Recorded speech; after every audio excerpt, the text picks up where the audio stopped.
हाँ जी, next topic अपने को जिहड़ा हैगा वो नैक्सट चैप्टर बन के आएगा। नैक्सट चैप्टर अपने को आना वैक्टर।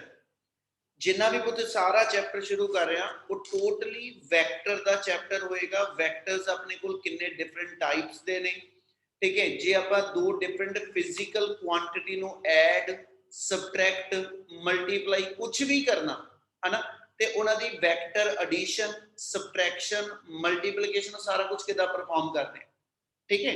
ते वैक्टर दियां डिफरेंट प्रॉपर्टीज की ने, ये सारा कुछ अपना इस चैप्टर च कवर होएगा, ठीक है। चैप्टर है साडे को 2C, सेकंड यूनिट दा थर्ड चैप्टर आ, ठीक है, वेक्टर्स। ਇਹਦਾ ਸਟਾਰਟ ਥੋੜਾ ਜਿਹਾ ਆਪਾਂ ਲਿੱਤਾ ਸੀਗਾ, ਉਤੋਂ ਹੀ ਦੁਬਾਰਾ ਗੱਲ ਸ਼ੁਰੂ ਕਰ ਰਹੇ ਹਾਂ। ਸਭ ਤੋਂ ਪਹਿਲਾਂ ਜੇ ਆਪਾਂ ਕੈਟੇਗਰਾਈਜ਼ ਕਰੀਏ ਆਪਾਂ ਡਿਫਰੈਂਟ ਫਿਜ਼ੀਕਲ ਕੁਆਂਟੀਟੀਜ਼ ਨੂੰ, ਤੇ ਪੁੱਤ ਆਪਾਂ ਦੋ ਵੇ ਨਾਲ ਕੁਆਂਟੀਟੀ ਕੈਟੇਗਰਾਈਜ਼ ਕਰਦੇ ਹਾਂ। ਨੰਬਰ 1 ਕਹਿੰਦਾ ਜੀ ਮੇਰੇ ਕੋਲ ਕੁਆਂਟੀਟੀਜ਼ ਜਿਹੜੀਆਂ ਨੇ they are treated to be the scalars and second one quantities are the vectors, ठीक है। कहना जी किसी भी फिजिकल क्वांटिटी नु फिजिक्स दे विच जदों सी डिफरेंशिएट करना या कैटेगराइज करना, सर्टेन क्वांटिटीज आर देयर, कहना जी where we require only magnitude, यानी magnitude is sufficient to completely specify the quantity. तुसी एसएच एक लाइन बोलदे हो, अ पर्सन कहना जी travel a distance of 40 kilometre, कहना अपने आप जो लाइन कंप्लीट है, ठीक है। Person is moving at a speed of 40 kilometre per hour, ये अपने आप एक स्टेटमेंट कंप्लीट है, ठीक है। ਇਹਦਾ ਮਤਲਬ ਇਹਦੇ ਅੰਦਰ ਜੇ ਮੈਂ ਡਾਇਰੈਕਸ਼ਨ ਨਹੀਂ ਵੀ ਕੋਈ ਅਟੈਚ ਕਰਦਾ ਤੇ ਸੈਂਟੈਂਸ ਇਨਕੰਪਲੀਟ ਨਹੀਂ ਹੈਗਾ। ਪਰ ਜੇ ਮੈਂ ਦੂਜੇ ਪਾਸੇ ਇਦਾਂ ਕਹਾਂ a person travel a distance of 40 kilometre from north to south direction ਜਾਂ with a speed of 40 kilometre per hour from north to south direction, ਤੇ ਉਹ ਵੀ ਸਟੇਟਮੈਂਟ ਕੰਪਲੀਟ ਹੈ। ਇਹਦਾ मतलब ये हो गया कि कुछ फिजिकल क्वांटिटीज नो कंसीडर करन लगे we require only magnitude, whereas in other quantities we require both magnitude as well as the direction। मैं एक सिंपल सा एग्जांपल देना मैं, आप एक एग्जांपल कोट करिए कि कोई पर्सन 5 आवर ਲਈ ਕੰਮ ਕਰਦਾ ਪਿਆ, ठीक है। मुड़ के उन्हें 3 आवर्स ਲਈ 5 आवर ਲਈ मान लो नहीं कोई वॉल ਸੀਗੀ दीवार ਸੀਗੀ ਉਹ ਤੋੜੀ ਆ ਉਹਨੇ, मुड़ के 3 आवर्स लगा के उन्हें दीवार बनाती, तो मैं जे ये कहां टोटल कितने टाइम लिए उन्हें पर्सन ने वर्क किया, तो मैं ये नहीं कहूंगा 5 - 3 कर दे, है ना। 5 घंटे पहले उन्हें काम किया, 3 घंटे फिर किया, ये मतलब overall that person will do the work for the 8 hours. Clear है नी गल? Yes sir. Yes, sir. पर जे मैं दूजे पासे ये बोला मैं एक ऑब्जेक्ट पे 5 न्यूटन फोर्स लगाई, फिर 3 न्यूटन फोर्स और लगाई, है ना। What's the total force acting on the given body? Then we never to be say that force always become 8 Newton, वो हर बारी 8 न्यूटन नहीं हो सकती, कभी वो 5 - 3 करके 2 न्यूटन भी हो सकती है, 5 + 3 करके 8 भी हो सकती है, and value lies anywhere between 2 to 8, है ना। मतलब ਤੁਹਾਡੀਆਂ दोनों फोर्सेस ਜਿਹੜੀਆਂ ਨੇ ਉਹ सेम डायरेक्शन ਚ ओपोजिट ਆ ਜਾਂ ਕੁਝ ਹੋਰ ਐਂਗਲ ਤੇ ਆ, ਉਹਦੇ ਅਕੋਰਡਿੰਗਲੀ ਅਸੀਂ ਐਸਐਚ ਕਹਿ ਸਕਦੇ ਹਾਂ फोर्सेस ਨੂੰ ਐਡ ਕਰਨ ਲੱਗੇ ਵੀ ਮਸਟ ਕੰਸੀਡਰ ਦਾ ਡਾਇਰੈਕਸ਼ਨ। ਜਦ ਕਿ ਜਦੋਂ ਪਹਿਲਾਂ ਟਾਈਮ ਵਾਲੀ ਐਗਜ਼ਾਮਪਲ ਬੋਲੀ ਉਹ ਚ ਡਾਇਰੈਕਸ਼ਨ ਦੀ ਰਿਕੁਆਇਰਮੈਂਟ ਹੀ ਨਹੀਂ। ਇਹਦਾ ਮਤਲਬ ਇਹ ਹੋ ਗਿਆ certain physical quantity always require both magnitude as well as direction, ਤੇ ਫਿਰ ਜਿਨ੍ਹਾਂ ਚ ਮੈਨੂੰ ਇਹ ਦੋਨਾਂ ਚੀਜ਼ਾਂ ਦੀ ਰਿਕੁਆਇਰਮੈਂਟ ਹੋਏਗੀ, those physical quantity will fall under the category of vectors। क्या इतनी गल समझ लगी सब तो पहलो? Yes, sir. yes, yes sir. फिर पुत वेक्टर ते स्केलर दी रिप्रेजेंटेशन ते आ जाइए। कोई क्वांटिटी जो स्केलर होएगी ਉਹਨੂੰ ਸਿਰਫ ਉਹਦੇ ਸਿੰਬੋਲਿਕਲੀ ਸਿੰਬਲ ਨਾਲ ਆਪਾਂ ਰਿਪਰੈਜ਼ੈਂਟ ਕਰਦੇ ਹਾਂ। ਜੇ ਵੈਕਟਰ ਕੁਆਂਟੀਟੀ ਹੋਏਗੀ, ਠੀਕ ਹੈ, ਤੇ ਉਸ ਕੁਆਂਟੀਟੀ ਦੇ ਉੱਪਰ ਐਰੋ ਹੈਡ ਜਿਹੜਾ ਉਹ ਡਿਫਾਈਨ ਕਰਾਂਗੇ, ठीक है। ਇਹ ਮਤਲਬ ਜਿਸ ਕੁਆਂਟੀਟੀ ਦੇ ਐਰੋ ਹੈਡ ਹੈਗਾ that quantity always taken to be a vector, ਤੇ ਇਸ ਵੈਕਟਰ ਦੇ ਹਮੇਸ਼ਾ ਅਸੀਂ ਕੰਸੀਡਰ ਕਰਦੇ ਦੋ ਪਾਰਟ ਆ, ਇੱਕ ਇਹਦਾ ਮੈਗਨੀਟਿਊਡ ਹੋਏਗਾ ਔਰ ਇੱਕ ਇਹਦੀ ਡਾਇਰੈਕਸ਼ਨ।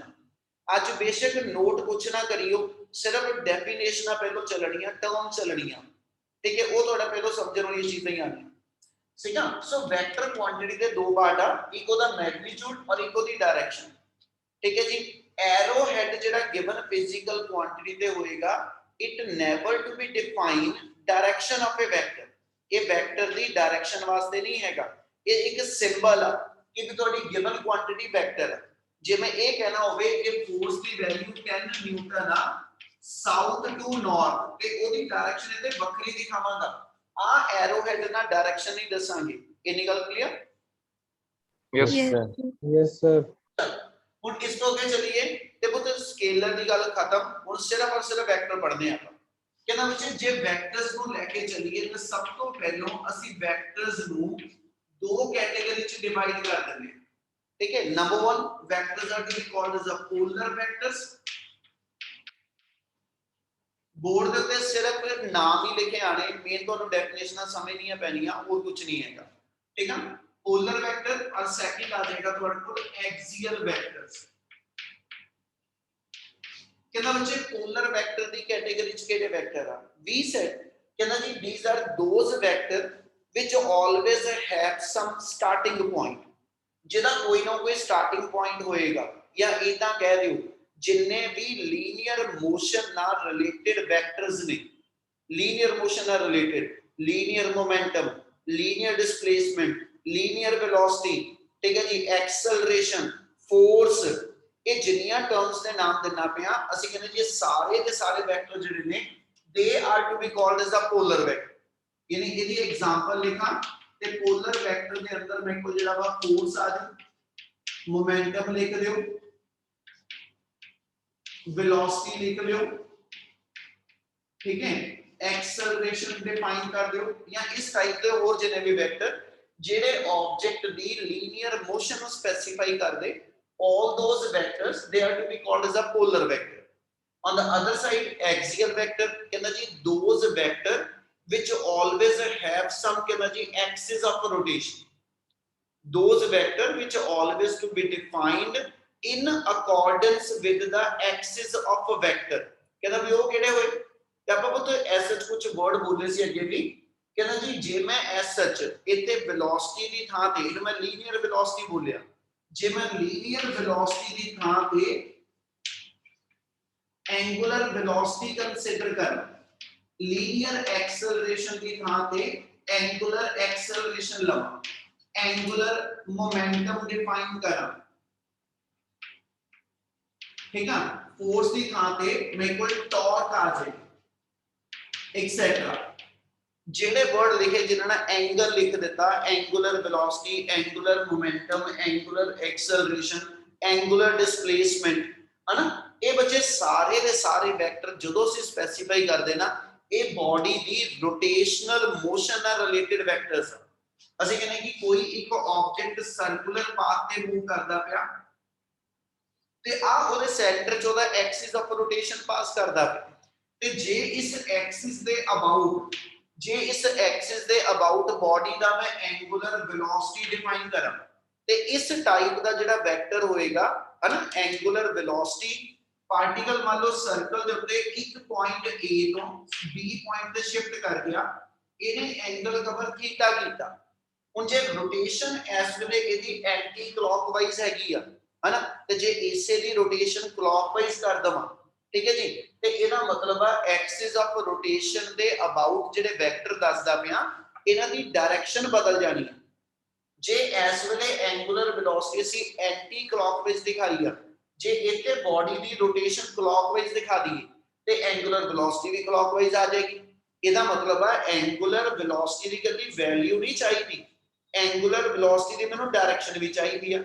ਐਂਗੂਲਰ ਡਿਸਪਲੇਸਮੈਂਟ ਜਿਹਨੂੰ ਐਂਗਲ ਕਹਿੰਦੇ ਪਏ, ਇਹਦੀ ਮੈਨੂੰ ਡਾਇਰੈਕਸ਼ਨ ਤੇ ਵੈਲਿਊ ਦੋਨੋਂ ਚਾਹੀਦੀਆਂ।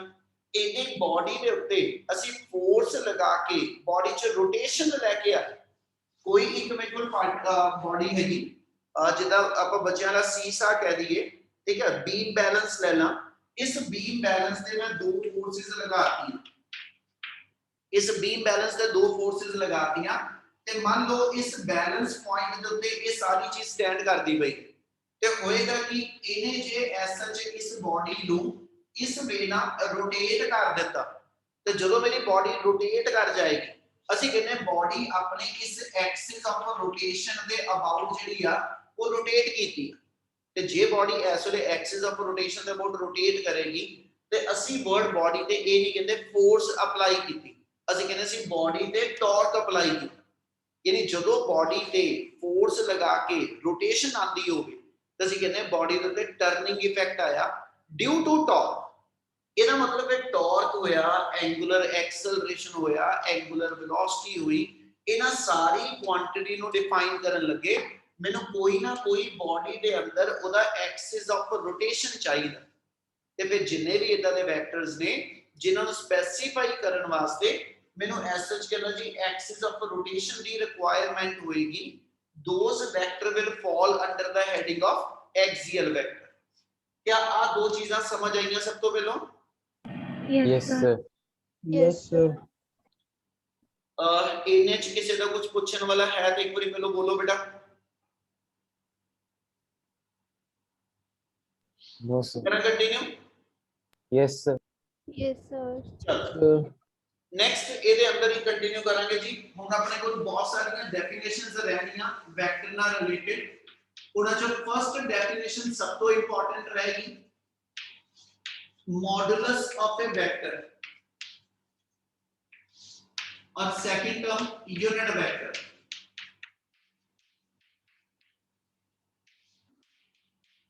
मॉडुलस तो चलो इतनी इंपॉर्टेंट नहीं, सिंपल जी एक वर्ड हैगा। यूनिट वेक्टर थोड़ा ध्यान से समझियो।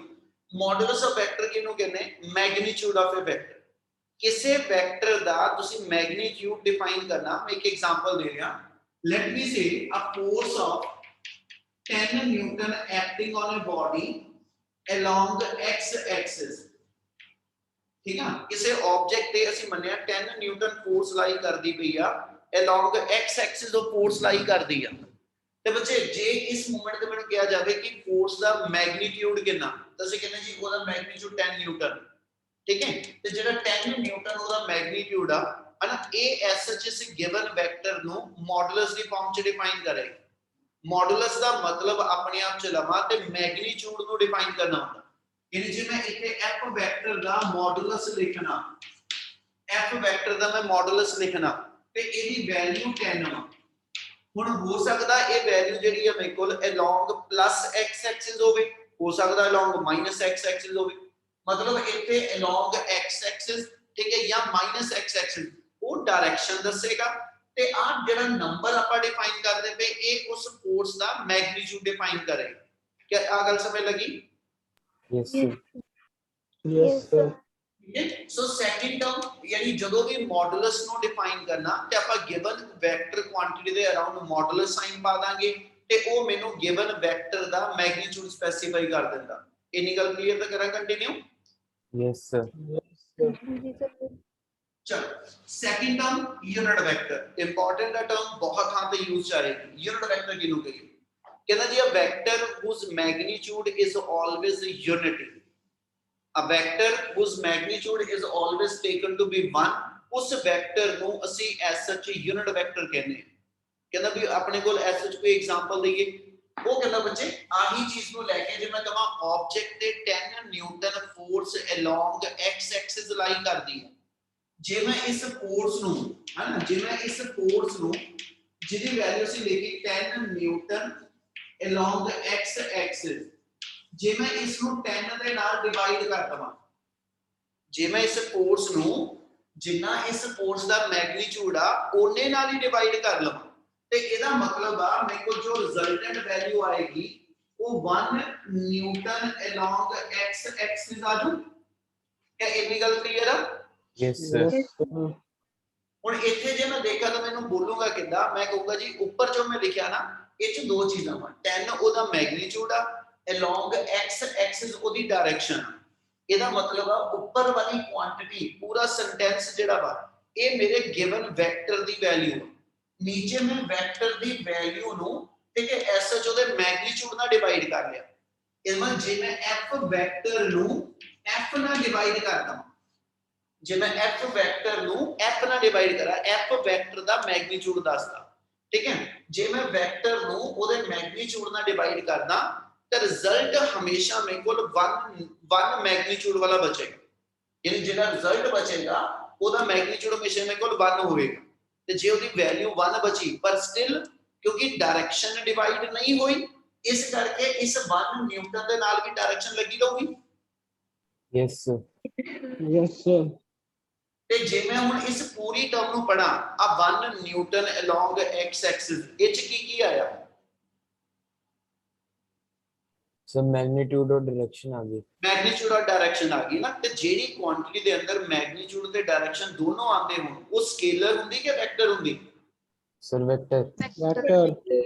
ਇਹਦਾ ਮਤਲਬ ਆ ਕਿ ਆ ਪੂਰੇ ਦੀ ਪੂਰੀ ਵੈਲਿਊ ਇੱਕ ਵੈਕਟਰ ਕੁਆਂਟੀਟੀ ਨੂੰ ਰਿਪਰੈਜ਼ੈਂਟ ਕਰਦੀ ਪਈ ਆ ਔਰ ਜਿਹੜੇ ਵੈਕਟਰ ਕੁਆਂਟੀਟੀ ਨੂੰ ਰਿਪਰੈਜ਼ੈਂਟ ਕਰਦੀ ਉਹਦਾ ਮੈਗਨੀਟਿਊਡ 1 ਤੇ ਜਿਹੜੇ ਵੈਕਟਰ ਦਾ ਮੈਗਨੀਟਿਊਡ 1 ਹੋਏਗਾ ਨਾ ਅਸੀਂ ਉਹਨੂੰ ਇੱਕ ਸਪੈਸ਼ਲ ਵੈਕਟਰ ਮੰਨ ਲੈਨੇ ਬਾਕੀ ਸਾਰਿਆਂ ਨਾਲੋਂ ਵੱਖਰਾ ਤੇ ਉਹਦੀ ਰਿਪਰੈਜ਼ੈਂਟੇਸ਼ਨ ਹਮੇਸ਼ਾ ਜਿਹੜੀ ਆ ਅਸੀਂ ਵੈਕਟਰ ਸਾਈਨ ਨਾਲ ਨਹੀਂ ਦਵਾਂਗੇ ਉਹਦੇ ਤੇ ਕੈਪ ਸਾਈਨ ਪਾਵਾਂਗੇ। ਇਹ ਮਤਲਬ ਜਿਹੜੇ ਵੀ ਸਿੰਬਲ ਦੇ ਉੱਪਰ ਕੈਪ ਸਾਈਨ ਪਿਆ ਦਿਖੇ ਇਹਦਾ ਮਤਲਬ ਉਹ ਆਪਣੇ ਆਪ ਚ ਇੱਕ ਯੂਨਿਟ ਵੈਕਟਰ ਹੋਏਗਾ ਜਿਹਦਾ ਮੈਗਨੀਟਿਊਡ ਹਮੇਸ਼ਾ ਹੀ 1 ਹੋਏਗਾ। ਮੈਂ ਨਿਊਟਨ ਨਹੀਂ ਕਹੂੰਗਾ, ਇਹ ਵੈਲੋਸਿਟੀ ਦੀ ਵੈਲਿਊ ਵੀ ਹੋ ਸਕਦੀ ਸੀ।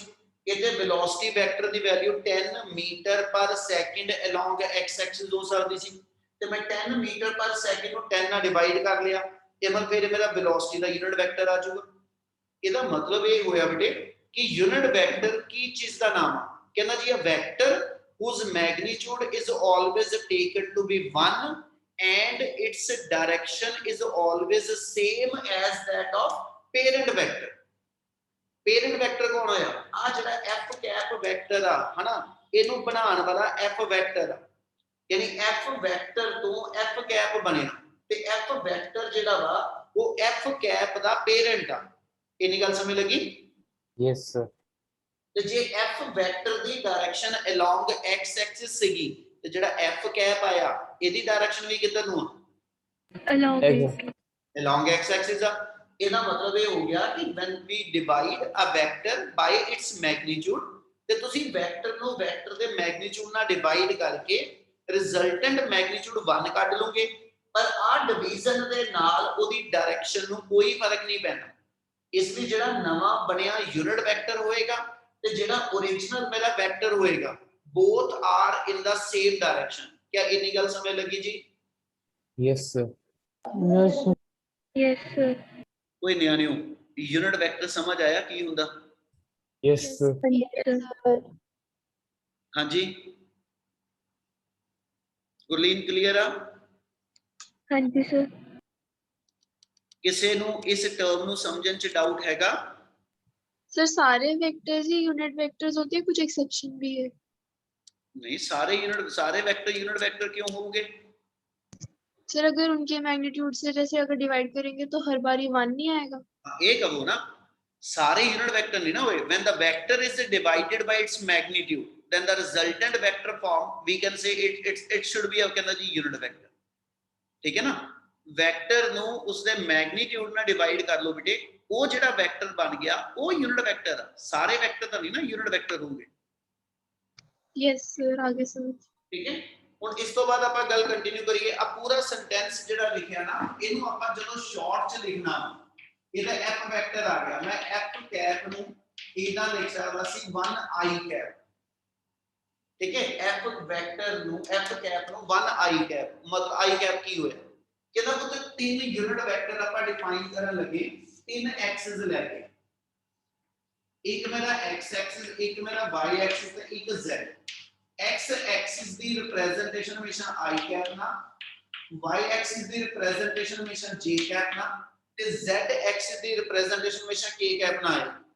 जे मैं इतना लिखा एक लाइन आज लाइन पढ़ो ध्यान जो बोलदा पिया f vector equal to 10 i cap ते आ जेडे दो वर्ड च मैं लाइन लिखी आ ये पूरे इस सेंटेंस ਨੂੰ ਰਿਪਰੈਜ਼ੈਂਟ ਕਰਦੀ ਪਈ ਕਿ ਵੀ ਤੁਹਾਡਾ f ਵੈਕਟਰ ਆ ਜਿਹਦੀ ਵੈਲਿਊ 10 ਨਿਊਟਨ ਹੈ ਯੂਨਿਟ ਐਸਆਈ ਯੂਨਿਟ ਬੋਲਦਾ ਪਿਆ। ਠੀਕ ਆ ਇਹਦੀ ਵੈਲਿਊ 10 ਹੋਏਗੀ ਤੇ i ਕੈਪ ਜਿਹੜਾ ਵਾ ਉਹ ਮੈਨੂੰ ਦੱਸਦਾ ਅਲੋਂਗ x ਐਕਸਿਸ। ਇਹ ਮਤਲਬ ਜੇ ਮੈਂ ਕਿਤੇ ਵੀ ਇਹ ਕਹਿਣਾ ਹੋਵੇ ਕਿ ਵੀ ਇਹ ਡਾਇਰੈਕਸ਼ਨ x ਐਕਸਿਸ ਦੇ ਅਲੋਂਗ ਆ ਤੇ ਇੰਨਾ ਵੱਡਾ ਸੈਂਟੈਂਸ ਲਿਖਣ ਦੀ ਥਾਂ ਤੇ ਅਸੀਂ ਸਿੰਪਲੀ ਉਹਦੇ ਨਾਲ i ਕੈਪ ਪਾ ਦਾਂਗੇ।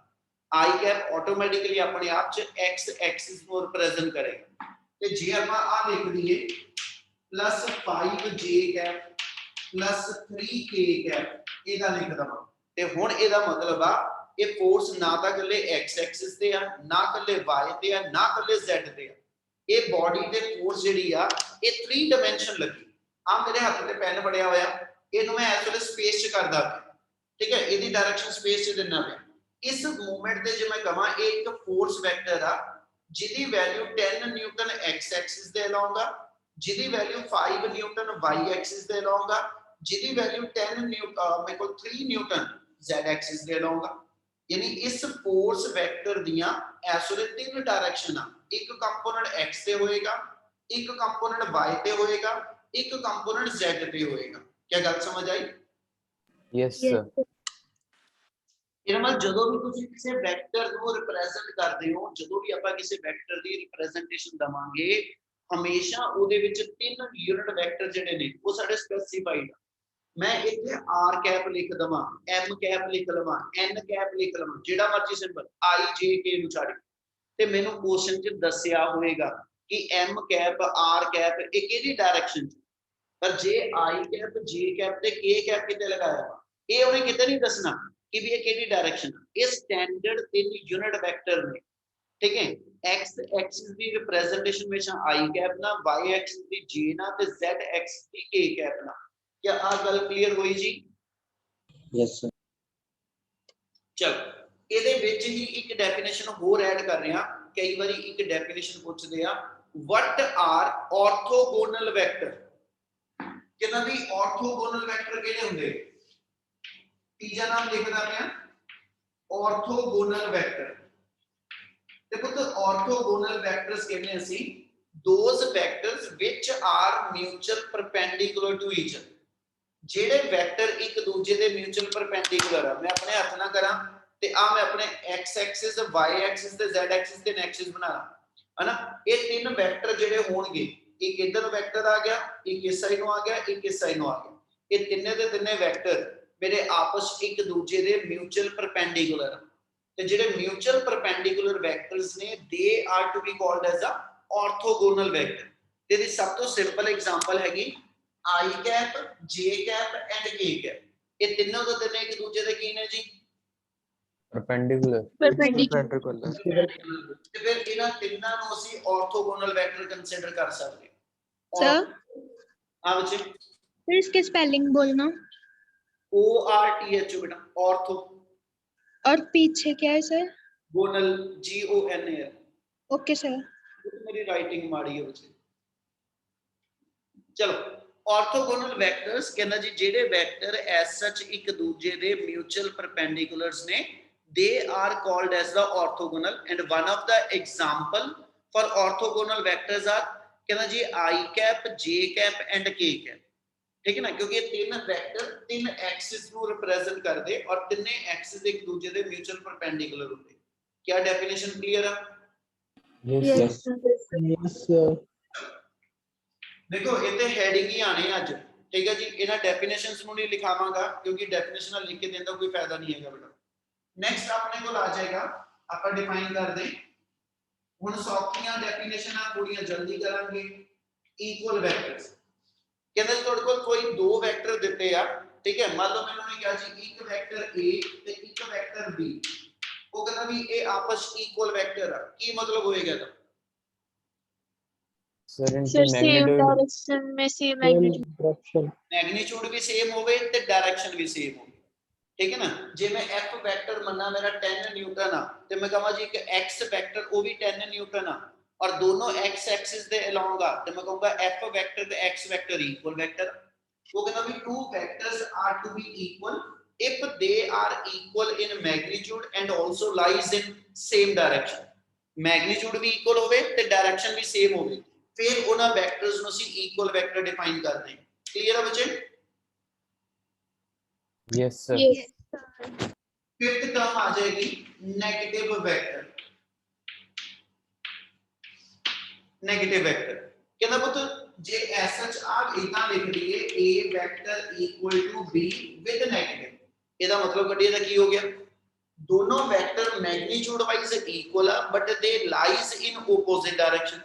जे a वेक्टर दी वैल्यू 10 न्यूटन मेरे को पॉजिटिव x एक्सिस ते आ, एमन b वेक्टर दी वैल्यू भी 10 न्यूटन आ बट वो मेरी नेगेटिव एक्स एक्सिस ते होएगी, यानी दोनों वेक्टर मैग्नीट्यूड वाइज इक्वल पर डायरेक्शन वाइज एक दूसरे तो की आ जाए ऑपोजिट Opposite. दोनों एक दूसरे तो opposite डायरेक्शन चा वैल्यू वाइज इक्वल आ, तो we can say B is the negative of A और A is the negative of B vector. क्या इन्हीं गल समझ लगदी पई? सर फिर Yes, समझाना sir. Negative vector. Yes sir कि मैं एज सच मेरी बॉडी ते 10 न्यूटन ना मैंने कोई पिछे नु धक्का मारदा पिया ते 10 न्यूटन ना मैंने कोई अगे नु धक्का मारे, जेडी पिछे नु फोर्स आ ओदा नाम A हो गया, जेडी अगे नु आई ओदा नाम B हो गया। की आपस इक्वल की आपस opposite? Gurkirat Singh direction opposite. Direction opposite आ, पर बेटा वैल्यू जोर इक्को ही है, हां जोर इक्को ही है। बिल्कुल ये मैं सर फिर वो जीरो हो जाएंगे। गुरकीरत क्लियर है बच्चे? सर मतलब आपकी बॉडी पर कोई इफेक्ट नहीं पड़ेगा। आप उस गल तक ते जानते ही नहीं पे कि इस फोर्स का इफेक्ट की होना वा, आप ओदी गल नहीं अजे कीती। आप सिर्फ ये कह रहे हैं कि जे मेरी बॉडी ते दो फोर्सेस लाई कीतियां वैल्यू वाइज इक्वल आ पर डायरेक्शन वाइज ओपोजिट आ ते मैं उन्हां नू आपस च कोरिलेट करना होवे तो मैं कह ही सकदा कि एक फोर्स दूजी फोर्स तो ओपोजिट डायरेक्शन च पर वैल्यू इक्वल आ। ये तो कह Yes, सकते गुरकीरत यस सर। ਤੇ ਬੇਟਾ ਉਸੇ ਲਾਈਨ ਨੂੰ ਆਪਾਂ ਇੱਥੇ ਦੱਸਦੇ ਪਏ ਕਿ ਵੀ ਜਿਹੜੀ A ਵੈਕਟਰ ਦੀ ਵੈਲਿਊ ਆ ਇਹ B ਵੈਕਟਰ ਦੇ ਇਕੁਅਲ ਆ ਪਰ ਡਾਇਰੈਕਸ਼ਨ ਵਾਈਜ਼ ਕਹਿੰਦਾ ਜੀ ਆਪੋਜ਼ਿਟ ਤੇ ਸੈਂਟੈਂਸ ਬੋਲਣ ਚ ਆਪਾਂ ਫਿਰ ਇਹ ਲੈ ਸਕਦੇ ਹਾਂ B vector is the negative of A vector ਔਰ A vector is the negative of B vector. Clear ਹੈ ਜੀ? Yes sir. Yes sir. Yes sir. Next एक डेफिनेशन लिख रहे हैं, वो टर्म आ जाएगी कोलिनियर वेक्टर्स। कोलिनियर है ना, को mean common, linear mean line, यानी जे दो या मेरे को दो तो ज्यादा फोर्सेस ने, ठीक है, which lies along the same direction. मैं किते नहीं कह रहा कि उन्हां दी वैल्यू भी इक्वल। कोलिनियर का मतलब हो गया मेरी बॉडी ते दो फोर्सेस लगियां 10 न्यूटन ना मेरे इथे लेफ्ट शोल्डर ते अगे नु फोर्स लगदी पई ते 4 न्यूटन ना मेरे राइट शोल्डर ते भी अगे नु फोर्स लगदी पई, मेरे ते टोटल कितनी फोर्स लगी? 14 न्यूटन। 14। उस वेले जेडे F1 ते F2 दो वेक्टर आ, दोनों दे दोनों वेक्टर सेम डायरेक्शन च हैगे? Yes sir. है ना, पर वैल्यू वाइज नहीं इक्वल, वैल्यू वाइज नहीं इक्वल, इसलिए मैं ना दोनों नु इक्वल वेक्टर नहीं कह सकता, बट ये कहूंगा both these vector lie along the same line. ते सेम लाइन दा ये किते मतलब नहीं जे मैं इतना कहां कि आ मेरे को 10 न्यूटन आ, आ मेरे को 10 न्यूटन आ ते आ मेरे को जेडी 4 न्यूटन आ, सिर्फ यही दो वेक्टर कोलिनियर है, इदा नहीं हैगा। जे मैं इथे कहना तीजी फोर्स F3 आ गई मेरे को 5 न्यूटन, हुन इस वेले F1 F2 F3 all lies in same direction. Direction, the same direction च जेडे वेक्टर लाई करदे they are to be called as the collinear vectors। क्या इन्नी गल clear? Yes sir. Yes sir. इन्नियां डेफिनेशन दे विचों किसी दा कोई डाउट है तो एक बारी पहले बोलो, ओनु रिकॉल दोबारा, ठीक है? जे इना क्लियर तो फिर नेक्स्ट टर्म पे चलिए। सर लास्ट वाली को लीनियर वेक्टर की वो बता दो जो फॉर्मूला बाकियों में लिखा है उसमें भी लिख दो। की जो आपने लिखा है ना सारों में इक्वल वेक्टर नेगेटिव वेक्टर में a magnitude is equal to minus b magnitude वगैरह, वो हाँ। कोलिनियर वेक्टर का भी बता दो। वो कोलिनियर नु थोड़ा लिख पावांगे आप इतना, कोलिनियर नु मैं कितना लिख दूंगा कि भी F1 इक्वल टू F2, वो थोड़ा लिखांगे। ਅਸੀਂ ਤਾਂ ਇਹ ਕਹਿ ਰਹੇ ਕਿ ਵੀ ਇਹ ਤਿੰਨੇ ਦੇ ਤਿੰਨੋਂ ਵੈਕਟਰ ਇੱਕ ਡਾਇਰੈਕਸ਼ਨ ਚ ਲਾਈ ਕਰਦੇ ਆ, ਉੱਥੇ ਇਕੁਐਲਿਟੀ ਜਾਂ ਨਾ ਆਪਾਂ ਜਿਹੜਾ 네ਗੇਟਿਵ ਸਾਈਨ ਉਹ ਥੋੜਾ ਇੱਥੇ ਸ਼ੋ ਆਫ ਕਰ ਪਾਵਾਂਗੇ। ਆਪਾਂ ਤੇ ਇਹ ਕਹਿੰਨੇ ਪਏ ਕਿ ਵੀ ਦੇਖੋ ਨੰਬਰ ਆਫ ਫੋਰਸਸ ਕਿਸੇ ਬਾਡੀ ਤੇ ਲਾਈ ਕਰਦੀਆਂ ਪਈਆਂ, ਜਿੰਨੀਆਂ ਫੋਰਸਸ ਬਾਡੀ ਤੇ ਲਾਈ ਕਰ ਰਹੀਆਂ ਉਹ ਸਾਰੀਆਂ ਇੱਕੋ ਡਾਇਰੈਕਸ਼ਨ ਚ, ਤੇ ਇੱਕ ਡਾਇਰੈਕਸ਼ਨ ਚ ਲਾਈ ਕਰਨ ਵਾਲੇ ਜਿਹੜੇ ਵੈਕਟਰਸ ਆ ਉਹਨਾਂ ਨੂੰ ਕਾਮਨ ਨਾਮ ਦੇਣਾ ਹੋਵੇ, ਆ ਤਿੰਨੇ ਦੇ ਤਿੰਨੇ ਵੈਕਟਰ ਨੂੰ ਮੈਂ ਕਾਮਨ ਨਾਮ ਦੇਣਾ ਹੋਵੇ, ਮੈਂ ਕਹਾਂ ਜੀ a number of collinear forces acting on the given body, ਤੇ ਇਹਦਾ ਮਤਲਬ ਉਹ ਫੋਰਸਸ F1 F2 F3 ਅਸੀਂ ਸ਼ੋ ਆਫ ਕਰ ਦਿੱਤੀਆਂ। ਇਹ ਥੋੜਾ ਵਾ ਕਿ ਵੀ F1 ਇਕੁਅਲ ਟੂ F2 ਜਾਂ ਨਾਟ ਇਕੁਅਲ ਟੂ F2 ਕਰਕੇ ਲਿਖਾਂਗੇ, ਮੈਥਮੈਟੀਕਲ ਦੇ ਲਈ ਕੁਝ ਵੀ ਨਹੀਂ ਲਿਖੋਣਾ। ओके करा कंटिन्यू जे ना क्लियर है ते? Yes sir. Yes sir. Next अपने को इसी तरह अगली टर्म आ जाएगी, ठीक है जी, इतने कवर कर लेना। नेक्स्ट टर्म हैगी अपने को ਕੋਪਲੇਨਰ ਵੈਕਟਰ। ਚਲੋ ਇੱਕ ਕੰਮ ਹੋਰ ਲਿਖ ਰਿਹਾ ਦੇ ਨਾਲ ਹੀ, ਚਲੋ ਪਹਿਲਾਂ ਕੋਪਲੇਨਰ ਵੈक्टर्स ਕੀ मतलब होएगा, नाम तो जो समझ सकते तो सर जो सेम प्लेन में है। सर सेम प्लेन में लाया करने वाले वेक्टर्स। कोई एग्जांपल?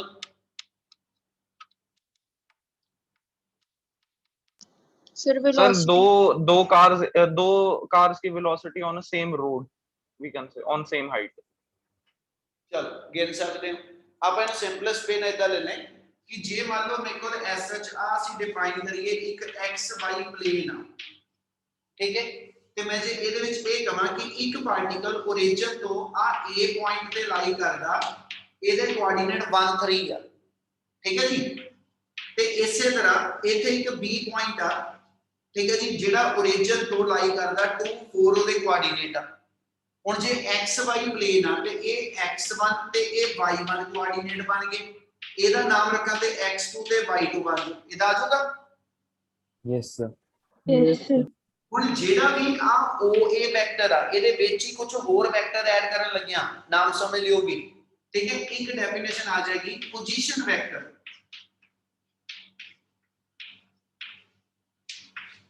ਪੋਜੀਸ਼ਨ ਵੈਕਟਰਸ ਕਹਿੰਦਾ ਵੀ ਉਹ ਕਿਹੜੇ ਹੋਏ?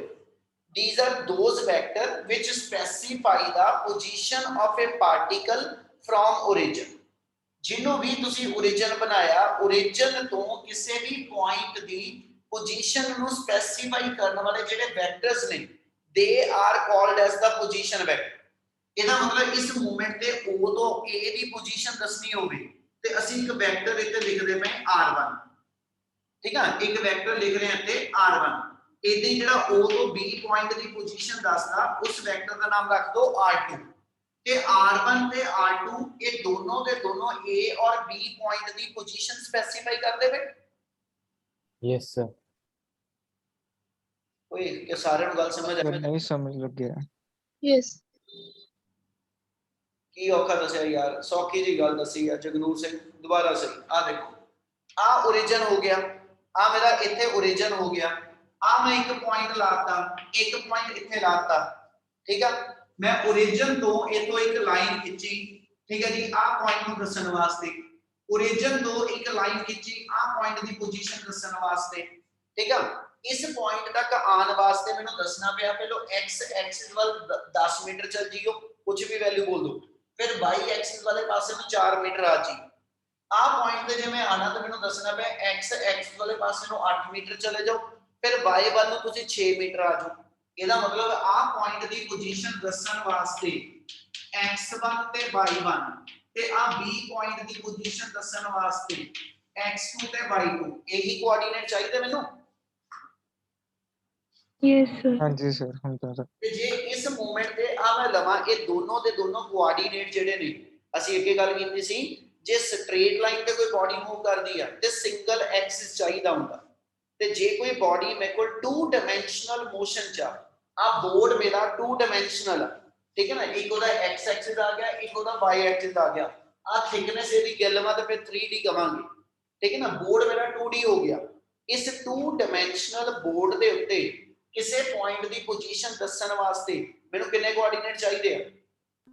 2 Two. सर। 2। Two. ਕਿਸੇ ਪੁਆਇੰਟ ਦੀ ਪੋਜੀਸ਼ਨ ਸਪੈਸੀਫਾਈ ਕਰਨ ਲਈ 2 ਕੋਆਰਡੀਨੇਟ ਰਿਕੁਆਇਰਡ ਆ ਬੇਟਾ। ਤੇ ਅਸੀਂ ਕਹਿੰਦੇ ਜੀ ਉਹਦੀ ਪੋਜੀਸ਼ਨ ਇਨ ਅ ਪਲੇਨ ਆ।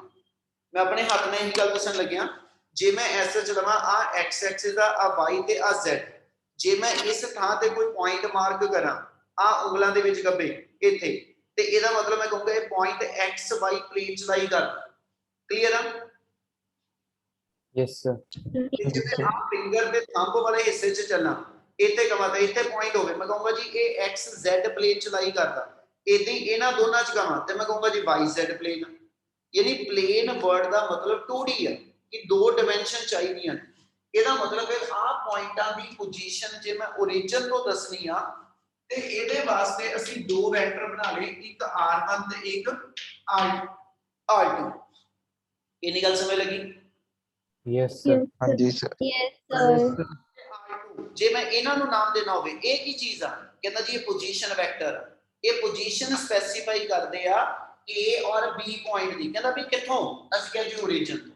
ਸੋ origin ਤੋਂ ਕਿਸੇ ਵੀ ਪੁਆਇੰਟ ਦੀ ਪੋਜੀਸ਼ਨ ਨੂੰ ਸਪੈਸੀਫਾਈ ਕਰਨ ਵਾਲੇ ਜਿਹੜੇ ਵੈਕਟਰਸ ਨੇ they are called as a position vector as the two vector lie in same plane as the two vector lie in same plane that's why r1 and r2 are also called as coplanar vector ਗੱਲ ਸਮਝ ਲੱਗੀ yes sir Yes.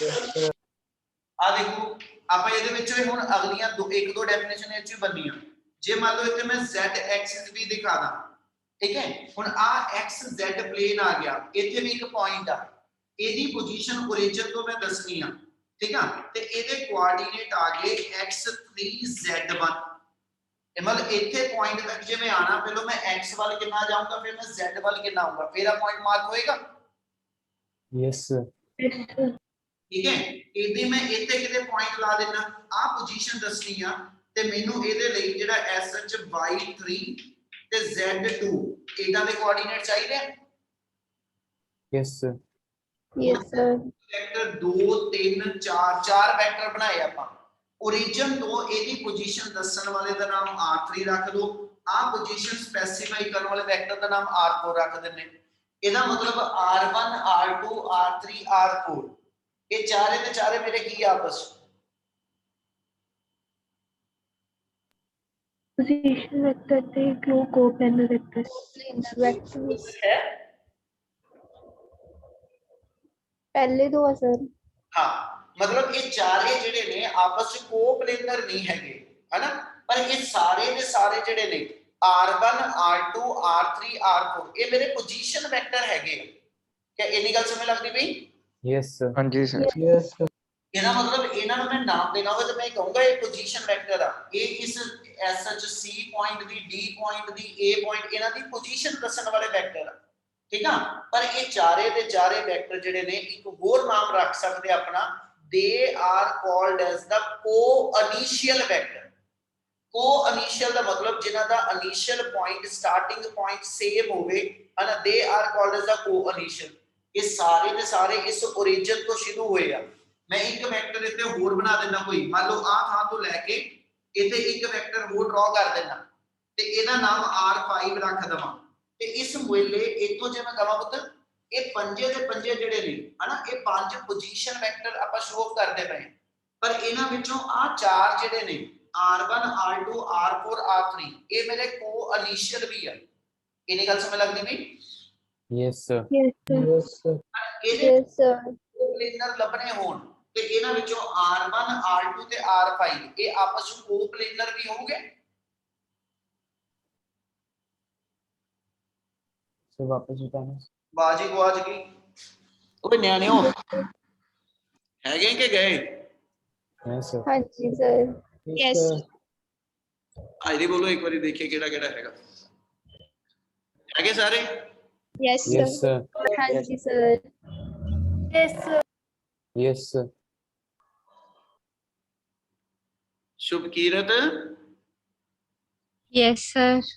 ਵਿੱਚ respond ਜ਼ਰੂਰ ਕਰਨਾ ਬੇਟਾ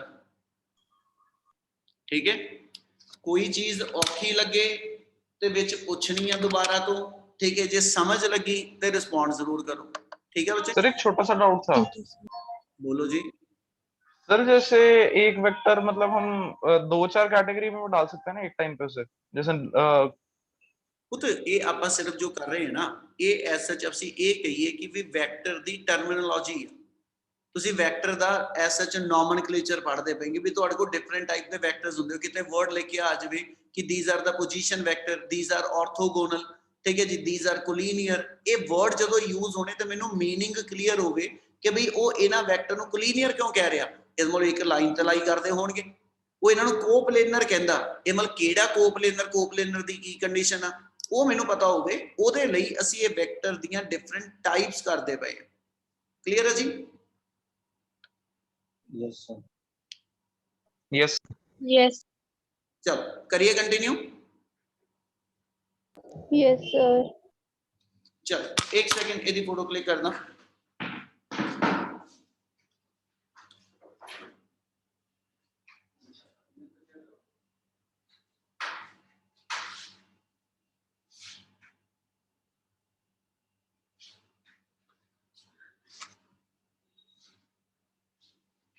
position vector वाले word तो ही continue करेंगे बेटा।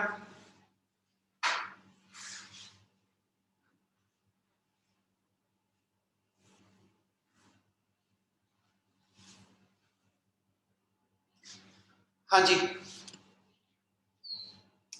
पोजीशन वेक्टर, ठीक है, वही टर्म फिर दोबारा ला रहे हैं। पोजीशन वेक्टर ते ਇਹਦੇ ਨਾਲ ਹੀ ਆ ਜਾਏਗੀ ਇੱਕ ਟਰਮ डिस्प्लेसमेंट वेक्टर।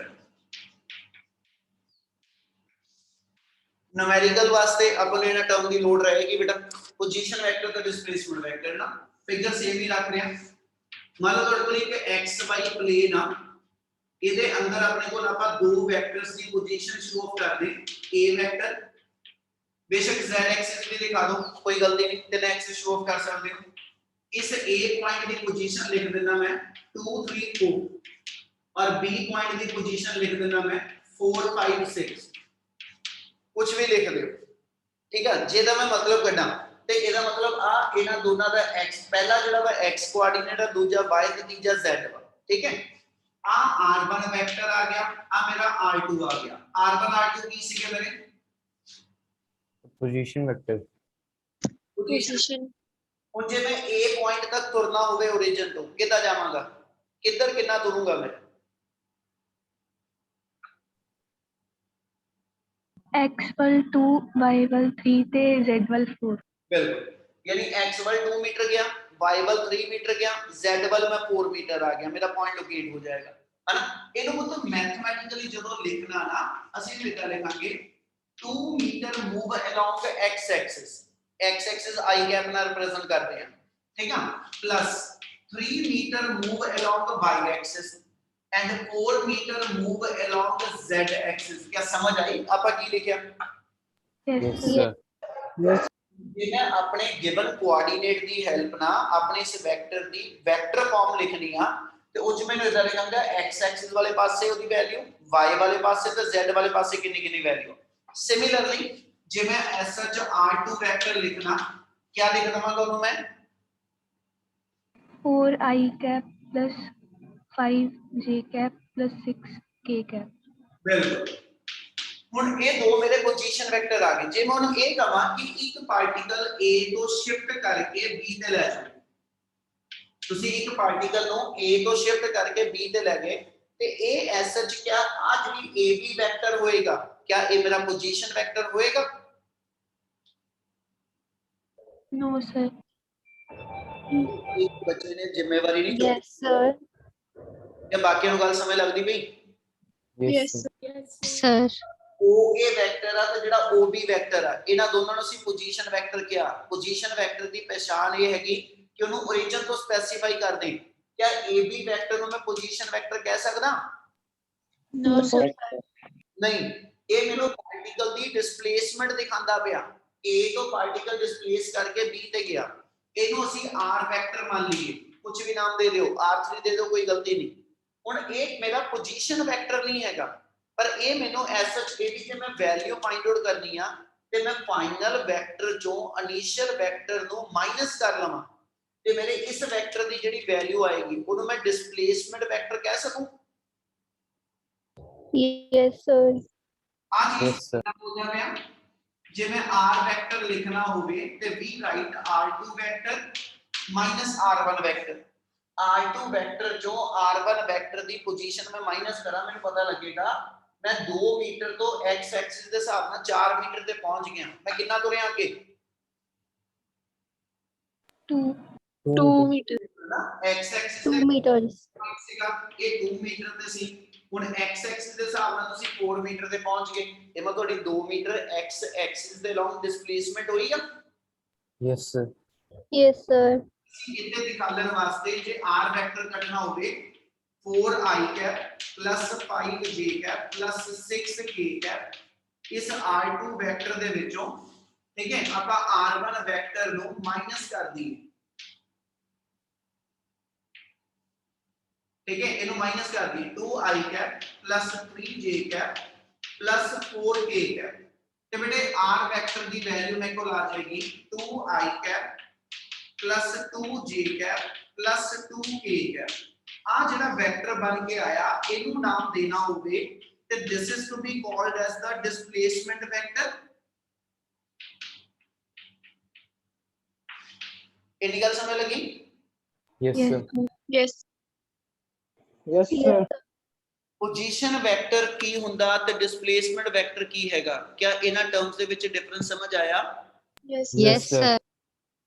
ਚਲ ਨੈਕਸਟ ਟਰਮ ਜਿਹੜੀ ਸ਼ੁਰੂ ਕਰ ਰਹੇ ਹਾਂ ਵੈਕਟਰਸ ਦੀਆਂ ਕੁਝ ਇੱਕ ਡੈਫੀਨੇਸ਼ਨ ਸੀਗੀਆਂ ਉਹ ਆਪਾਂ ਕੰਪਲੀਟ ਕੀਤੀਆਂ ਬੇਟਾ। ਨੈਕਸਟ ਟਰਮ ਆਪਣੇ ਕੋਲ ਜਿਹੜੀ ਬਣਨੀ ਆ ਟਰਮ ਹੋਏਗੀ multiplication of a vector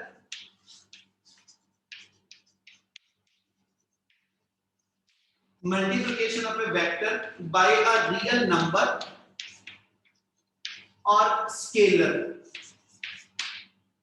question ਇਹ ਬਣਾਉਣ ਲੱਗਿਆ ਕਹਿੰਦਾ ਜੀ ਜੇ ਕਿਸੇ ਇੱਕ ਵੈਕਟਰ ਕੁਆਂਟੀਟੀ ਨੂੰ ਤੁਸੀਂ ਕਿਸੇ ਰੀਅਲ ਨੰਬਰ ਨਾਲ ਮਲਟੀਪਲਾਈ ਕਰਦੇ ਹੋ ਉਹਦੇ ਵੈਕਟਰ ਤੇ ਕੀ ਇਫੈਕਟ ਹੋਏਗਾ, ਉਹਦੇ ਮੈਗਨੀਟਿਊਡ ਤੇ ਕੀ ਇਫੈਕਟ ਹੋਏਗਾ, ਉਹਦੀ ਡਾਇਰੈਕਸ਼ਨ ਤੇ ਕੀ ਇਫੈਕਟ ਹੋਏਗਾ, ਉਸ ਚੀਜ਼ ਦਾ ਇਫੈਕਟ ਤੁਸੀਂ ਇਸ ਪਾਰਟ 'ਚ ਦੱਸੋਗੇ। ਤੇ ਜੇ ਮੈਂ ਵੈਕਟਰ ਕੁਆਂਟੀਟੀ ਨੂੰ ਕਿਸੇ ਸਕੇਲਰ ਕੁਆਂਟੀਟੀ ਨਾਲ ਮਲਟੀਪਲਾਈ ਕਰ ਦਵਾਂ ਫਿਰ ਕੀ ਇਫੈਕਟ ਹੋਏਗਾ। ਠੀਕ ਆ, ਇੱਕ example let me say a force of F1 force ਆ 10 ਨਿਊਟਨ ਔਰ ਇਹ ਲਾਈ ਕਰਦੀ ਵੀ ਅਲੋਂਗ ਦ x ਐਕਸਿਸ, ਯਾਨੀ ਇਹਨੂੰ ਆਪਾਂ ਇਦਾਂ ਲਿਖ ਦਈਏ F vector equal to 10i cap. ਤੇ ਪੁੱਤ ਜੇ ਮੈਂ ਇਹ ਕਹਾਂ ਕਿ ਆਪਣੇ ਗਿਵਨ ਵੈਕਟਰ ਨੂੰ ਤੁਸੀਂ 3 ਨਾਲ ਮਲਟੀਪਲਾਈ ਕਰ ਦਿਓ real number ਉਹਦਾ ਕੋਈ ਯੂਨਿਟ ਨਹੀਂ ਆਣਾ, ਇਟਸ ਅ ਪਿਓਰ ਨੰਬਰ 3 5 -2 ਇਹ ਸਾਰੇ ਰੀਅਲ ਨੰਬਰ। ਜੇ ਮੈਂ ਆਪਣੇ ਗਿਵਨ ਵੈਕਟਰ ਨੂੰ ਕਿਸੇ ਰੀਅਲ ਨੰਬਰ ਨਾਲ ਮਲਟੀਪਲਾਈ ਕਰਾਂ what effect is on the given vector। ਠੀਕ ਹੈ ਨਾ ਜੀ, ਮੰਨ ਲਓ ਤੁਸੀਂ ਆਪਣੇ ਵੈਕਟਰ ਨੂੰ ਐਸ ਸੱਚ 3 ਨਾਲ ਮਲਟੀਪਲਾਈ ਕੀਤਾ, ਠੀਕ ਹੈ, ਯਾਨੀ 3 f1 ਕੀਤਾ, ਠੀਕ ਹੈ ਜੀ, ਤੇ ਓਵਰਆਲ ਜਿਹੜੀ ਨਵੀਂ ਵੈਲਿਊ ਬਣੀ ਉਹ ਮੇਰੇ ਕੋਲ 30i ਕੈਪ ਬਣ ਗਈ। Yes, sir. ਕੀ ਫਰਕ ਪਿਆ ਮੇਰੇ ओरिजिनल ਵੈਕਟਰ ਤੇ? So magnitude change हो गया. ਮੈਗਨੀਟਿਊਡ ਚੇਂਜ ਹੋ ਗਿਆ ਨਾ। ਇਹਦਾ ਮਤਲਬ ਤੁਹਾਡੇ ਐਸਐਚ ਜਿੰਨਾ ਗਿਵਨ ਵੈਕਟਰ ਦਾ ਮੈਗਨੀਟਿਊਡ ਸੀ ਇਸ ਰੀਅਲ ਨੰਬਰ ਦਾ ਜਿੰਨੀ ਵੈਲਿਊ ਹੋਏਗੀ ਓਨੇ ਟਾਈਮ ਤੁਹਾਡੇ ਗਿਵਨ ਵੈਕਟਰ ਦਾ ਮੈਗਨੀਟਿਊਡ ਚੇਂਜ ਹੋ ਜੂ। Yes, sir. Yes, sir. ਇਹਦੀ ਥਾਂ ਤੇ ਜੇ ਮੈਂ ਇਹਦੀ ਥਾਂ ਤੇ ਇੱਥੇ ਐਸਐਚ -3 f1 ਕਰ ਦਿੰਦਾ ਤੇ ਵੈਲਿਊ ਬਣ ਗਈ ਸੀ -30i ਕੈਪ। ਹੁਣ ਕੀ ਫਰਕ ਪਿਆ? ਡਾਇਰੈਕਸ਼ਨ ਵੀ, ਯਾਨੀ ਜੇ ਮੈਂ ਹੁਣ ਦੇਖਾਂ ਤੇ ਜਿਹੜਾ ਨਵਾਂ ਵੈਕਟਰ ਬਣ ਕੇ ਆਇਆ ਉਹਦਾ ਮੈਗਨੀਟਿਊਡ ਵੀ ਚੇਂਜ ਹੋ ਗਿਆ ਤੇ ਉਹਦੀ ਡਾਇਰੈਕਸ਼ਨ ਵੀ ਚੇਂਜ ਹੋ ਗਈ। It means when a vector is multiplied, ਸਿਰਫ ਆ ਇੱਕ ਲਾਈਨ ਸਮਝਣ ਵਾਲੀ ਐਗਜ਼ਾਮਪਲ ਕੁਝ ਵੀ ਲਿਖ ਦਿਓ। when a vector is multiplied by a real number, when a vector is multiplied by a real number, then it can change magnitude as well as the direction of the given vector। ਉਹ ਤੁਹਾਡੇ given vector ਦਾ magnitude ਤੇ ਉਹਦੀ direction ਬਦਲ ਸਕਦਾ ਪਰ nature of physical quantity ਨਹੀਂ ਬਦਲ ਸਕਦਾ। ਜੇ ਪਹਿਲੋਂ ਫੋਰਸ ਸੀਗੀ ਤੇ ਜਿਹੜੇ ਦੋ ਨਵੇਂ ਵੈਕਟਰ ਬਣੇ ਆ ਉਹ ਵੀ ਫੋਰਸ ਹੀ ਰਹਿ ਜਾਓਗੇ। Yes, sir. Yes. ਮਲਟੀਪਲਾਈ ਕਰ ਰਿਹਾ ਪੁੱਤ, ਜਿੰਨਾ ਮਲਟੀਪਲਾਈ ਕਰ ਰਿਹਾ ਉਹ ਇੱਕ ਨੰਬਰ ਆ ਤੇ ਨੰਬਰ ਦਾ ਆਪਣਾ ਯੂਨਿਟ ਕੋਈ ਨਹੀਂ ਹੈਗਾ ਤੇ ਜੇ ਇਹਦਾ ਯੂਨਿਟ ਕੋਈ ਨਹੀਂ ਤੇ ਓਵਰਆਲ ਇਸ ਰੀਅਲ ਨੰਬਰ ਦੇ ਨਾਲ ਮਲਟੀਪਲਾਈ ਕਰਨ ਤੇ ਤੁਹਾਡੇ ਗਿਵਨ ਵੈਕਟਰ ਦਾ ਮੈਗਨੀਟਿਊਡ ਤੇ ਡਾਇਰੈਕਸ਼ਨ ਬਦਲ ਸਕਦੀ ਪਰ ਨੇਚਰ ਆਫ ਕੁਆਂਟੀਟੀ ਨਹੀਂ ਬਦਲੇਗੀ। क्या इतनी गल क्लियर? सर उससे डायरेक्शन कैसे बदलेगी? लड़े जे पुत -3 ना मैं मल्टीप्लाई कीता ते वैल्यू आई आ -30। ਇਹਦਾ ਮਤਲਬ ਆ ਕਿ ਜੇ ओरिजिनल ਮੇਰੇ ਕੋਲ ਇਸ ਆਬਜੈਕਟ A ਦੇ ਉੱਤੇ ਫੋਰਸ ਜਿਹੜੀ ਆ ਇਧਰ ਨੂੰ 10 ਨਿਊਟਨ ਅਲਾਈ ਕਰਦੀ ਸੀ, ਠੀਕ ਹੈ ਨਾ, ਤੇ ਜਿਹੜੀ ਨਵੀਂ ਫੋਰਸ ਅਸੀਂ ਲਿਖੀ ਆ ਜੋ -30 ਨਿਊਟਨ ਆ ਉਹ ਕਿੱਧਰ ਨੂੰ ਹੋਏਗੀ? उससे ऑपोजिट। ਜਿਹੜੀ ਮੇਰੇ ਕੋਲ ਹੁਣ SHF2 ਫੋਰਸ ਹੋਏਗੀ ਆ ਵਾਲੀ ਇਹ ਕਿੱਧਰ ਨੂੰ ਹੋਏਗੀ? Ritual yes sir. वो फोर्स ਜਿਹੜੀ -30 आई आ रही है बेटे ये किधर ਨੂੰ ਹੋਏਗੀ? ये वाली बी की साइड। टुवर्ड्स बी या टुवर्ड्स सी किधर ਨੂੰ ਹੋਏਗੀ? बी की तरफ से। बी वाल सर सी वाल नहीं जाओगी? बी वाल क्यों जाएगी? रिचुअल गलत बोल रहे हो। ਜੇ ਪੁੱਤ ਇਧਰ ਨੂੰ +10 ਨਿਊਟਨ ਗਈ ਆ ਤੇ -30 ਫਿਰ ਇਧਰ ਨੂੰ ਥੋੜਾ ਹੋਈ। ਜੇ ਆ A to B सर मैं ऊपर वाला बता रही थी। हाँ सर मैं पिछला वाला बता रही थी, उस मल्टीप्लाई करने से पहले। चलो मैं गल करता पिया इस फोर्स दी हूं ना, ते जेडी आ मेरी F2 फोर्स आई आ, ये बेटा इस डायरेक्शन च आ जूगी 30। यस क्लियर है? Yes sir. ठीक है ना। सो ਇਹਦਾ मतलब ਇਹ ਹੋ ਗਿਆ ਕਿ ਵੈਕਟਰ ਰੀਅਲ ਨੰਬਰ ਨਾਲ ਮਲਟੀਪਲਾਈ ਹੋਣ ਤੋਂ ਬਾਅਦ ਆਪਣਾ ਮੈਗਨੀਟਿਊਡ ਚੇਂਜ ਕਰ ਸਕਦਾ, ਡਾਇਰੈਕਸ਼ਨ ਬਦਲ ਸਕਦਾ, ਪਰ ਨੇਚਰ ਆਫ ਕੁਆਂਟੀਟੀ ਨਹੀਂ ਬਦਲਦੀ। ਪਰ ਜੇ ਇਹੀ ਗਿਵਨ ਵੈਕਟਰ ਨੂੰ ਤੁਸੀਂ ਕਿਸੇ ਸਕੇਲਰ ਕੁਆਂਟੀਟੀ ਨਾਲ ਮਲਟੀਪਲਾਈ ਕਰ ਲਓ, ਮਤਲਬ ਮੰਨ ਲਓ ਮੈਂ ਫੋਰਸ ਨੂੰ ਠੀਕ ਹੈ ਡਿਸਪਲੇਸਮੈਂਟ ਨਾਲ ਮਲਟੀਪਲਾਈ ਕਰ ਲਾਂ, ਮੇਰੇ ਕੋਲ ਬਾਡੀ ਦੇ ਉੱਤੇ ਫੋਰਸ ਜਿਹੜੀ ਆ ਉਹ 10 ਨਿਊਟਨ ਆ, ਠੀਕ ਹੈ ਜੀ, ਅਲੋਂਗ x ਐਕਸਿਸ, ਤੇ ਜੇ ਮੈਂ ਐਸਾ ਕਿ ਡਿਸਪਲੇਸਮੈਂਟ ਲਵਾਂ 2 ਮੀਟਰ, ਠੀਕ ਆ, ਜੇ ਡਿਸਪਲੇਸਮੈਂਟ ਲਵਾਂ 2 ਮੀਟਰ, ਤੇ ਜਦੋਂ ਮੈਂ ਫੋਰਸ ਨੂੰ ਡਿਸਪਲੇਸਮੈਂਟ ਨਾਲ ਮਲਟੀਪਲਾਈ ਕਰਾਂਗਾ 10 2 20 ਨਿਊਟਨ ਮੀਟਰ, ਤੇ ਇਹ ਐਸ ਸੱਚ ਮੇਰੇ ਕੋਲ ਇੱਕ ਨਿਊ ਕੁਆਂਟੀਟੀ ਬਣ ਗਈ। Yes Yes, sir. sir. Yes sir. Vector is multiply by a scalar. Scalar ਨਾਲ ਮਲਟੀਪਲਾਈ ਕਰਨ ਤੇ ਕਿੱਥੇ ਫਰਕ ਪੈਂਦਾ? ਸਕੇਲਰ ਨਾਲ ਮਲਟੀਪਲਾਈ ਕਰਨ ਤੇ ਇੱਕ ਨਵੀਂ ਕੁਆਂਟੀਟੀ ਬਣ ਜਾਣੀ, ਕਿਉਂਕਿ ਫੋਰਸ ਇਨਟੂ ਡਿਸਪਲੇਸਮੈਂਟ ਜਿਹੜਾ ਵਾ ਇਹ ਵਰਕ ਹੁੰਦਾ। ਇਹਦਾ ਮਤਲਬ ਜਦੋਂ ਫੋਰਸ ਨੂੰ ਡਿਸਪਲੇਸਮੈਂਟ ਨਾਲ ਮਲਟੀਪਲਾਈ ਕੀਤਾ ਤੇ ਮੇਰਾ ਵਰਕ ਬਣ ਗਿਆ। Yes, sir. ਇਹਦਾ ਮਤਲਬ हाँ ਮੇਰੀ जी सर। ਇਹਦਾ ਮਤਲਬ ਮੇਰੀ ओरिजिनल ਕੁਆਂਟੀਟੀ ਤਾਂ ਨਹੀਂ ਨਾ ਰਹਿ ਗਈ ਬੇਟਾ, ਇੱਕ ਨਵੀਂ ਕੁਆਂਟੀਟੀ ਜਨਰੇਟ ਹੋ ਗਈ। yes sir, हाँ जी sir. लास्ट वर्ड कंक्लूड कर रहे हैं, it means when vector is multiplied by a scalar, ठीक है, ਤੇ then ਕਹਿੰਦਾ ਜੀ ਸਕੇਲਰ ਦਾ ਆਪਣਾ ਯੂਨਿਟ ਵੀ ਹੈਗਾ। ਇਸ ਕਰਕੇ ਜਦੋਂ ਵੈਕਟਰ ਦੇ ਯੂਨਿਟ ਨੂੰ ਸਕੇਲਰ ਦੇ ਯੂਨਿਟ ਨਾਲ ਮਲਟੀਪਲਾਈ ਕਰੂਗਾ ਤੇ ਇੱਕ ਨਵਾਂ ਯੂਨਿਟ ਬਣ ਜਾਏਗਾ। ਇਹਦਾ ਮਤਲਬ ਹੋ ਗਿਆ ਕਿ ਵੀ ਜਦੋਂ ਐਸ ਸੱਚ ਵੈਕਟਰ ਕਿਸੇ ਸਕੇਲਰ ਕੁਆਂਟੀਟੀ ਨਾਲ ਮਲਟੀਪਲਾਈ ਹੁੰਦਾ ਹੈ ਨਾ, ਉਸ ਮੂਵਮੈਂਟ ਤੇ ਇੱਕ ਨਵੀਂ ਕੁਆਂਟੀਟੀ ਜਨਰੇਟ ਹੁੰਦੀ ਹੈ। ਦੂਜੀ ਗੱਲ, ਸਕੇਲਰ ਕੁਆਂਟੀਟੀ ਦੀ ਕੋਈ ਡਾਇਰੈਕਸ਼ਨ ਨਹੀਂ ਹੁੰਦੀ। ਮੈਂ ਇੱਕ ਗੱਲ ਇੱਥੇ ਗਲਤ ਲਿਖ ਗਿਆ, ਇਹਨੂੰ ਡਿਸਪਲੇਸਮੈਂਟ ਨਾ ਕਹੋ, ਇਹਨੂੰ ਡਿਸਪਲੇਸਮੈਂਟ ਨਾ ਬੋਲੀਏ, ਇਹ ਡਿਸਟੈਂਸ ਕਹੂੰਗਾ, ਕਿਉਂਕਿ ਡਿਸਪਲੇਸਮੈਂਟ ਵੈਕਟਰ ਕੁਆਂਟੀਟੀ ਹੈ। ਇਹ ਮੈਂ ਜਦੋਂ ਮੈਂ ਫੋਰਸ ਨੂੰ ਡਿਸਟੈਂਸ ਨਾਲ ਮਲਟੀਪਲਾਈ ਕੀਤਾ ਤੇ ਉਸ ਮੂਵਮੈਂਟ ਤੇ ਮੇਰਾ ਇੱਥੇ ਜਿਹੜੀ ਕੁਆਂਟੀਟੀ ਬਣ ਕੇ ਆਈ ਆ ਉਹ ਇੱਕ ਨਿਊ ਫਿਜ਼ੀਕਲ ਕੁਆਂਟੀਟੀ ਬਣ ਗਈ, ਜਿਹਦਾ ਮੈਗਨੀਟਿਊਡ ਵੀ ਚੇਂਜ ਹੋ ਗਿਆ ओरिजिनल ਨਾਲੋਂ, ठीक है, पर डायरेक्शन नहीं चेंज होएगी क्योंकि स्केलर क्वांटिटी की कोई डायरेक्शन नहीं होती, इसलिए जो डायरेक्शन ओरिजिनल वही रहेगी। क्या इतनी गल क्लियर है? yes sir, Yes, sir. ना यस सर। तो पुੱਤ ਕੰਕਲੂਡ ਕਰ ਰਹੇ ਹਾਂ ਇਸ ਗੱਲ ਨੂੰ, ਜਦੋਂ ਵੈਕਟਰ ਨੂੰ ਤੁਸੀਂ ਰੀਅਲ ਨੰਬਰ ਨਾਲ ਮਲਟੀਪਲਾਈ ਕਰੋਗੇ ਤੇ ਰੀਅਲ ਨੰਬਰ ਦੇ ਨਾਲ ਉਹਦਾ ਮੈਗਨੀਟਿਊਡ ਤੇ ਡਾਇਰੈਕਸ਼ਨ ਇਹ ਦੋਨੋਂ ਬਦਲ ਸਕਦੇ, ਪਰ ਨੇਚਰ ਆਫ ਕੁਆਂਟੀਟੀ ਨਹੀਂ ਬਦਲਦੀ। ਪਰ ਜਦੋਂ ਵੈਕਟਰ ਨੂੰ ਤੁਸੀਂ ਐਸ ਸੱਚ ਸਕੇਲਰ ਕੁਆਂਟੀਟੀ ਨਾਲ ਮਲਟੀਪਲਾਈ ਕਰਦੇ, ਉਹਦਾ ਮੈਗਨੀਟਿਊਡ ਚੇਂਜ ਹੋ ਸਕਦਾ, quantity of nature of quantity change ਹੋ ਸਕਦੀ, ਪਰ डायरेक्शन नहीं चेंज हो सकती। क्या इतनी गल क्लियर है? Yes. Multiplication of a vector by a scalar and